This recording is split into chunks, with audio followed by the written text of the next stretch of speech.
नमस्ते। मैं हूं राहुल और आप देख रहे हैं मेरा रुख। साल 1919। पहले विश्व युद्ध के बाद ब्रिटेन ने ऑटोमन साम्राज्य के टुकड़े टुकड़े कर दिए। अंग्रेजों ने तुर्की के खलीफा यानी मुसलमानों के सबसे बड़े धार्मिक नेता को सत्ता से हटा दिया। इसका दुनिया भर के मुसलमानों ने विरोध किया। गुलाम भारत के मुसलमान भी अंग्रेजों के खिलाफ सड़कों पर उतर आए। शौकत अली और मोहम्मद अली नाम के दो भाइयों ने लखनऊ में ब्रिटिश हुकूमत के खिलाफ मोर्चा खोल दिया। इसे नाम दिया गया खिलाफत आंदोलन। मकसद था खलीफा को तुर्की के सिंहासन पर दोबारा बैठाना। जल्द ही देश भर के मुसलमान इस आंदोलन से जुड़ गए। ये वो दौर था जब जलियांवाला बाग हत्याकांड हो चुका था। पंजाब में मार्शल लॉ लगा हुआ था। देश भर में रोलैंड एक्ट यानी बिना मुकदमा चलाए किसी को जेल में बंद करने की ब्रिटिश हुकूमत की नीतियों का विरोध हो रहा था। 4 साल पहले ही साउथ अफ्रीका से लौटे महात्मा गांधी अंग्रेजों के खिलाफ एक बड़े आंदोलन की तैयारी में जुटे थे। खिलाफत आंदोलन को उन्होंने एक मौके के रूप में देखा कि इसके जरिए हिंदुओं और मुसलमानों को एक मंच पर लाया जा सकता है। गांधी जी ने एक नारा दिया, जिस तरह हिंदुओं के लिए गाय पूज्य है, उसी तरह मुसलमानों के लिए खलीफा। डॉक्टरी पढ़कर नए नए कांग्रेसी बने नागपुर के केशव बलिराम हेडगेवार को गांधी जी का यह फैसला सही नहीं लगा। हेडगेवार की जीवनी लिखने वाले सीपी भिशिकर अपनी किताब केशव संघ निर्माता में लिखते हैं, एंड आई कोट, हेडगेवार ने गांधी से कहा कि खलीफा का समर्थन करके मुसलमानों ने यह साबित कर दिया कि देश से पहले उनका धर्म है।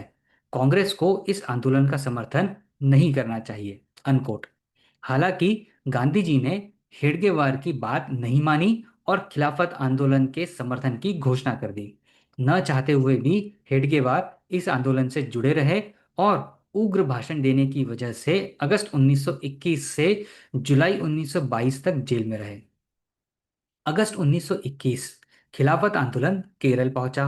यहाँ के मालाबार इलाके में मुसलमानों और हिंदू जमींदारों के बीच झड़प हो गई, जो जल्द ही एक बहुत बड़े दंगे में तब्दील हो गई। इस दंगे में 2000 से ज्यादा लोगों की जानें गई।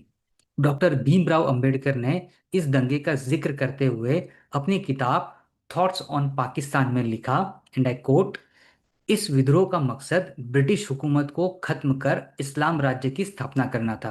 तब जबरन धर्म परिवर्तन कराए गए, मंदिर ढहाए गए, महिलाओं के साथ बदसलूकी हुई। अंबेडकर ने खिलाफत आंदोलन पर सवाल उठाते हुए लिखा, कोट, यही गांधी की हिंदू मुस्लिम एकता कायम करने की कोशिश है। क्या फल मिला इस कोशिश का, अनकोट। कांग्रेस अध्यक्ष रही एनी बेसेंट दंगों के बाद मालाबार गई। इसके बाद उन्होंने एक अखबार में आर्टिकल लिखा, एंड आई कोट, अच्छा होता अगर महात्मा गांधी मालाबार जाते हैं, वे अपनी आंखों से उस भयावहता को देख पाते जो उनके प्रिय भाइयों मोहम्मद अली और शौकत अली ने खड़ी की, अनकोट। 2 साल बाद यानी 1923 में नागपुर में सांप्रदायिक दंगा हुआ। कलेक्टर ने हिंदुओं की झांकियों पर रोक लगा दी। हेडगेवार को उम्मीद थी कि कांग्रेस इसके विरोध में आवाज उठाएगी, लेकिन ऐसा नहीं हुआ। खिलाफत आंदोलन और मलाबार हिंसा से नाराज हेडगेवार के मन में अब हिंदुओं के लिए अलग संगठन तैयार करने का ख्याल आने लगा। तब देश में हिंदू महासभा का गठन हो चुका था। हेडगेवार ने मेंटोर रहे doctor B S Moonje Hindu Mahasabha के सचिव थे। कुछ समय के लिए हेडगेवार हिंदू महासभा से भी जुड़े, लेकिन उन्हें ये संगठन रास नहीं आया। हेडगेवार का मानना था कि हिंदू महासभा राजनीतिक महत्वाकांक्षाओं के लिए हिंदू हितों से समझौता कर लेगी। उन दिनों नागपुर सेंट्रल प्रोविंस की राजधानी हुआ करता था। अंग्रेजों ने भारत के दूसरे हिस्से को नापने के लिए नागपुर को 0 माइल पॉइंट बनाया था। आज भी 0 माइल पॉइंट का एक स्तंभ और 4 घोड़ों की प्रतिमाओं वाला वहां मौजूद है। तारीख 27 सितंबर 1925। उस दिन विजयादशमी थी। हेडगेवार ने 5 लोगों के साथ अपने घर शुक्रवारी में एक बैठक बुलाई और कहा कि आज से हम संघ शुरू कर रहे हैं। बैठक में हेडगेवार के साथ विनायक दामोदर सावरकर के भाई Ganesh Savarkar, doctor B.S. Munje, L.V. Paranjpe और B.B. धोलकर शामिल थे। 17 अप्रैल 1926 को हेडगेवार के संगठन का नामकरण हुआ राष्ट्रीय स्वयंसेवक संघ, यानी RSS। शुरुआत में संघ के सदस्यों को सभासद कहा जाता था। हफ्ते में 2 दिन, रविवार और गुरुवार को सभी सदस्य एक खास जगह इकट्ठा होते थे। रविवार को वे कसरत करते थे और गुरुवार को राष्ट्रीय मुद्दों पर चर्चा करते थे। इस कार्यक्रम को शाखा नाम दिया गया। शाखा संघ की पहली और सबसे अहम इकाई है। संघ की बैठक में आने वाले युवा हेडगेवार से पूछते थे कि अपने संघ का नाम क्या है। तब हेडगेवार को लगा कि संगठन का नामकरण करना चाहिए। उन्होंने सभी सदस्यों की एक बैठक बुलाई। बैठक में इसके लिए 3 नाम सुझाए गए: राष्ट्रीय स्वयंसेवक संघ, जरीपटका मंडल और भारतोद्वारक मंडल। 25 में से 20 लोगों ने राष्ट्रीय स्वयंसेवक संघ को चुना। 17 अप्रैल 1926 को संघ का नाम राष्ट्रीय स्वयंसेवक संघ, यानी RSS कर दिया गया। संघ के सदस्यों की पहचान स्वयंसेवक के रूप में होने लगी। इसी साल RSS ने रामनवमी के दिन एक बड़ा कार्यक्रम किया। संघ के स्वयंसेवक खाकी शर्ट, खाकी पैंट, खाकी कैप और बूट पहनकर नजर आए। ये संघ की शुरुआती यूनिफॉर्म थी। जैसे जैसे संघ में आने वाले स्वयंसेवकों की संख्या बढ़ने लगी, हेडगेवार को लगने लगा कि हफ्ते में 2 दिन के बजाय नियमित शाखा की शुरुआत होनी चाहिए। अब इसके लिए जगह की तलाश की जाने लगी। अंत में नागपुर के मोहिते का वाड़ा मैदान को चुना गया। 18 मई 1926 से संघ की नियमित शाखा की शुरुआत हुई। 1930 में महात्मा गांधी ने अंग्रेजों के नमक कानून के खिलाफ आंदोलन की शुरुआत करी। तब संघ के स्वयंसेवकों ने हेडगेवार से पूछा कि आंदोलन में शामिल होना चाहिए या नहीं। कुछ स्वयंसेवकों ने संघ की ड्रेस में भगवा ध्वज लेकर आंदोलन में शामिल होने की इच्छा जताई। हेडगेवार ने कहा कि आंदोलन जिस बैनर तले हो रहा है वो ठीक है। अगर संघ की ड्रेस में भगवा ध्वज लेकर कोई शामिल होगा तो विवाद होगा। अंग्रेज हमारे संगठन पर रोक लगा सकते हैं।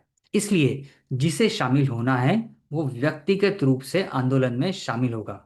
बतौर संगठन RSS इस आंदोलन में भाग नहीं लेगा। हेडगेवार भी इस आंदोलन में शामिल हुए और जेल भी गए। करीब 9 महीने वे जेल में रहे। तब LV परांजपे को सरसंघ चालक की जिम्मेदारी दी गई। जंगल सत्याग्रह से सजा काटकर लौटने के बाद मोहिते का बाड़ा के मालिक साहूकार गुलाब ने संघ की शाखा लगाने से मना कर दिया। इसके बाद भोसले संस्थान के हाथीखाना में संघ की शाखा लगने लगी। बाद में ये जगह भी छोड़नी पड़ी और महाराजा भोसले के तुलसी बाग में संघ की शाखा लगने लगी। इसी बीच 1941 में साहूकार गुलाब राव कर्ज में फंस गए। 30 जून 1941 को माधवराव सदाशिव गोलवलकर के नाम से पूरा मोहिते का बाड़ा खरीद लिया गया। डॉक्टर हेडगेवार की संघ विस्तार की स्ट्रेटेजी क्या थी? आइए अब इसे थोड़ा समझते हैं। डॉक्टर हेडगेवार मैट्रिक परीक्षा पास करने वाले युवाओं को नागपुर से बाहर पढ़ने की सलाह देते थे। वे युवाओं से कहते थे कि आप अपने अपने कॉलेजों में शाखा लगाइए, साथियों को संघ से जोड़िए। छुट्टियों में जब वे युवा नागपुर आते थे तो हेडगेवार उनसे शाखा के बारे में फीडबैक लेते थे। महाराष्ट्र से बाहर संघ की पहली शाखा 1930 में वाराणसी में लगी।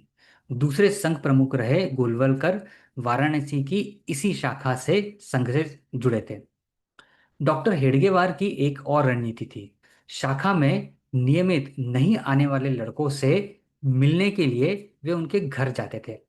हेडगेवार की बातचीत से प्रभावित होकर कई परिवार खुद ही अपने बच्चों को शाखा में भेजने लगे। इससे दिन ब दिन संघ में आने वाले स्वयंसेवकों की संख्या बढ़ती चली गई। स्वयंसेवक कौन होते थे? शाखा कौन चलाता है? संघ की फंडिंग कैसे होती है? संघ का वर्किंग स्ट्रक्चर क्या है? आइए अब इसे जानते हैं। कौन हो सकता है स्वयंसेवक? संघ के संविधान के आर्टिकल 6 के मुताबिक 18 साल या उससे ज्यादा उम्र के हिंदू युवक संघ का स्वयंसेवक बन सकते हैं। जिनकी उम्र 18 से कम है उन्हें बाल स्वयंसेवक कहा जाता है। संघ के मुताबिक देश भर में 73,000 से ज्यादा शाखाएं हैं।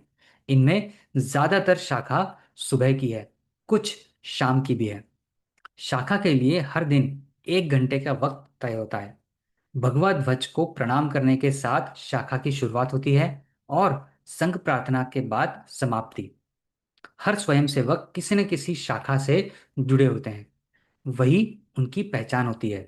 हालांकि उसके पास कोई ऑफिशियल पहचान पत्र नहीं होता। शाखा को चलाने की जिम्मेदारी मुख्य शिक्षक की होती है। वो शाखा से जुड़े स्वयं सेवकों की डिटेल रखता है। आजकल हर शाखा का एक व्हाट्सएप ग्रुप भी होता है। विदेशों में संघ की शाखाएं हिंदू स्वयंसेवक संघ नाम से चलाई जाती है। इनमें महिलाएं और पुरुष दोनों शामिल होते हैं। संघ की ट्रेनिंग क्या होती है, आइए थोड़ा इसे समझते हैं। संघ में अलग अलग लेवल पर स्वयं सेवकों के लिए ट्रेनिंग की व्यवस्था होती है। इसके लिए संघ शिविर या कैंप लगता है। ये कैंप 1 दिन से लेके महीने तक चल सकता है। ट्रेनिंग कैंप में शामिल होने वाले स्वयंसेवक अपने साथ कपड़े, बर्तन और चटाई चादर भी लेकर जाते हैं। एक शिविर के लिए हर स्वयंसेवक से 100 से 200 रुपए फीस ली जाती है। संघ का पहला ट्रेनिंग कैंप 1927 में नागपुर में लगा था, जो 1 मई से 30 जून यानी लगभग 40 दिन चला था। तब इसे समर कैंप कहा गया था। 1950 के बाद इसका नाम संघ शिक्षा वर्ग हो गया। संघ की ट्रेनिंग के 5 स्टेजेस होते हैं। प्रारंभिक वर्ग 3 दिन, प्राथमिक शिक्षा वर्ग 7 दिन जिला स्तर पर, संघ शिक्षा वर्ग 1 15 दिन क्षेत्र स्तर पर, कार्यकर्ता विकास वर्ग 1 20 दिन क्षेत्र स्तर पर, और कार्यकर्ता विकास वर्ग 2 25 दिन अखिल भारतीय स्तर पर। संघ ने संगठन के हिसाब से देश को 44 प्रांतों और 11 क्षेत्रों में बांटा है। संघ के ट्रेनिंग कैंप में मोबाइल ले जाना मना होता है। पूरे ट्रेनिंग के दौरान स्वयंसेवक अपने परिवार, दोस्त सबसे हर तरह से दूर रहते हैं। संघ का ड्रेस कोड।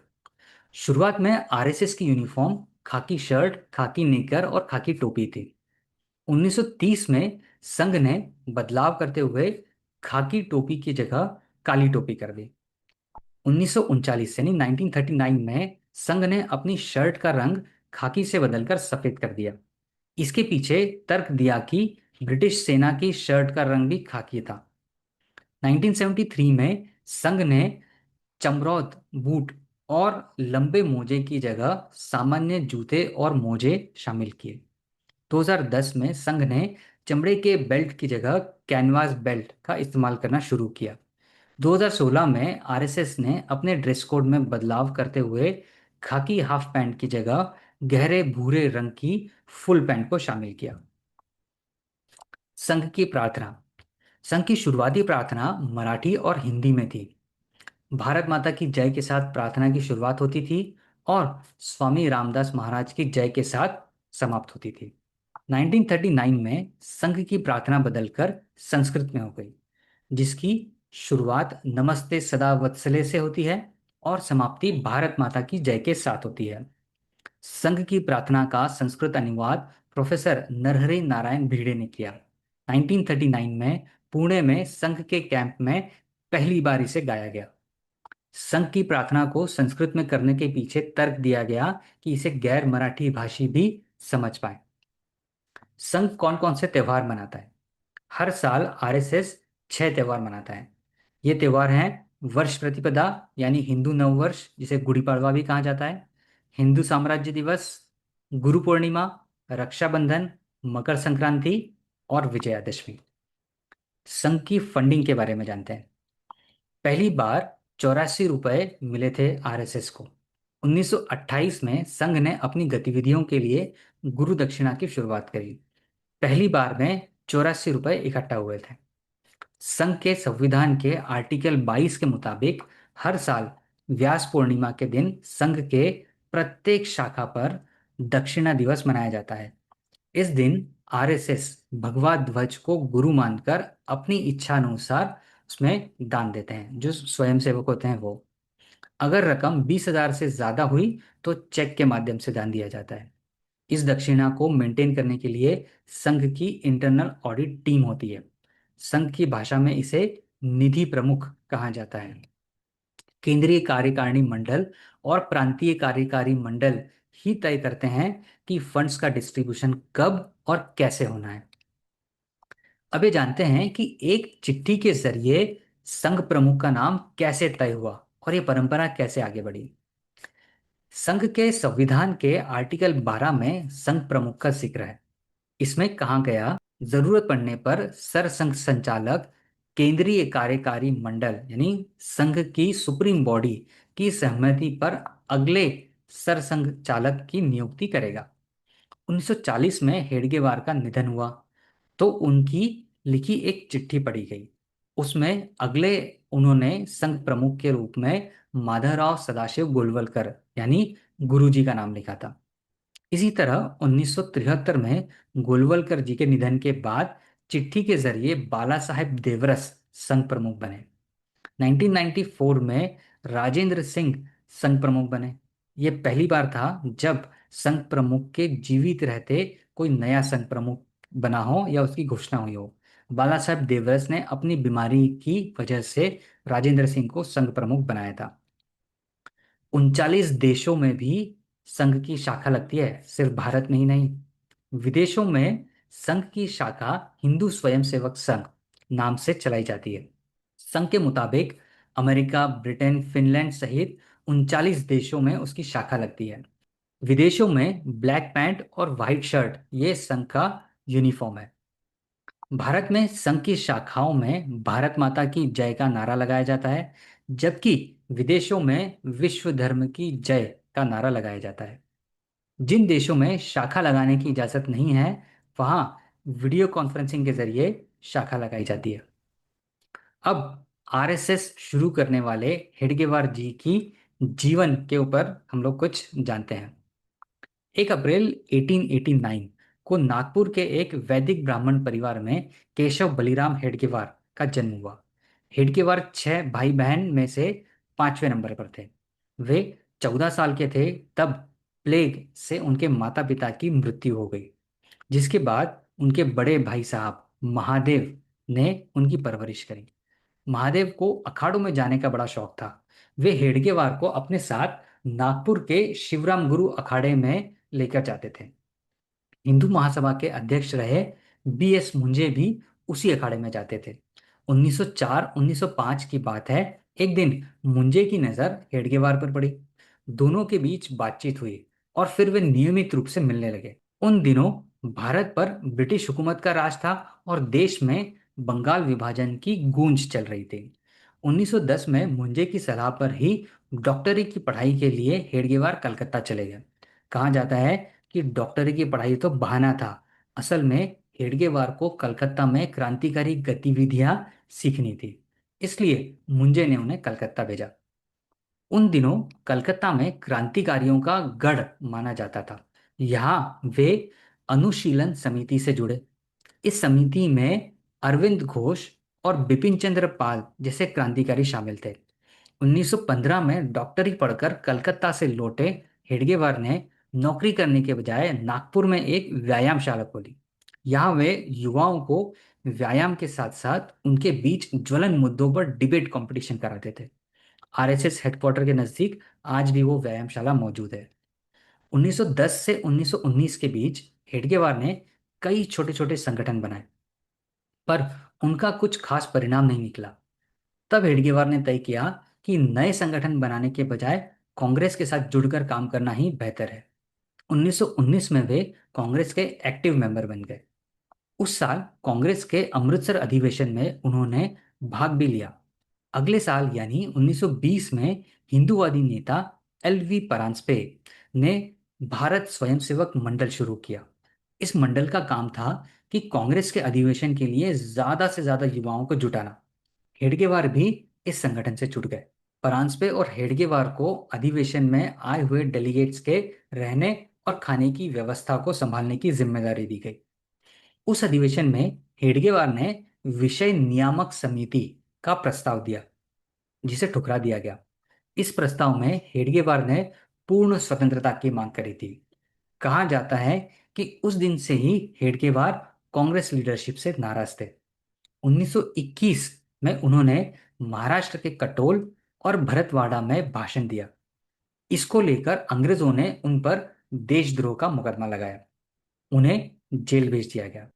जुलाई 1922 में जेल से निकलने के बाद हेडगेवार के स्वागत के लिए एक सभा आयोजित की गई, जिसमें मोतीलाल नेहरू भी शामिल थे।